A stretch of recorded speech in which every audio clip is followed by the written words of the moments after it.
Today's recipe is chocolate risotto. It really amplifies my cooking style. It's a simple recipe with a lot of different influences.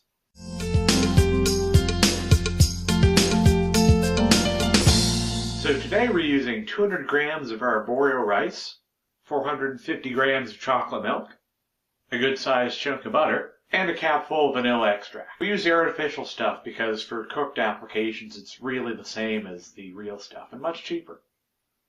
Alright, first order of business, 200 grams of arborio rice. Next up, 450 grams of chocolate milk.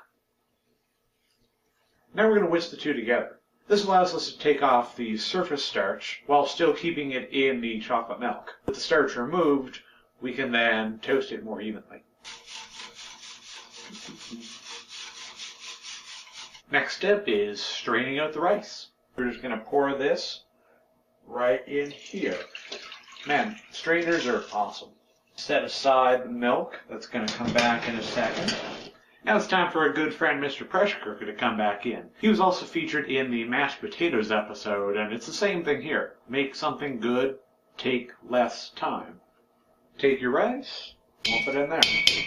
Now take a good chunk of butter, plunk that in there. I tried using oil, but it's just not the same as butter. Alright, the next step is twofold. First off, we're going to be drying out the rice from any remaining chocolate milk, and once it's dry, we're going to be toasting it in the butter. It smells really good. It smells like chocolate and butter and all things great in one.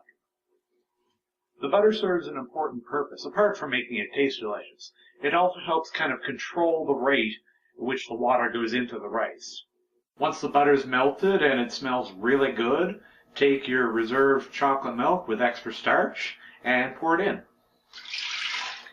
In a traditional risotto recipe, we would have slowly added warm chocolate milk over a period of about 20 minutes, stirring the entire time. We're not going to do that because frankly that's a pain in the ass. We're going to put this in the pressure cooker and cook it for 7 minutes. It'll be a lot easier and just as good. Again, for more information on pressure cookers, check out our mashed potatoes video. Now that it's done, time to give it a stir and add the vanilla.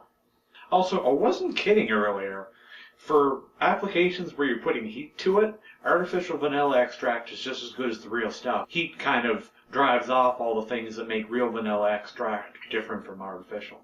It's been a long time since I actually measured vanilla. I normally just use a capful whenever I'm using it. It's what's known as a flavor potentiator, which is a fancy term for makes food taste better. And there you go, another delicious triumph.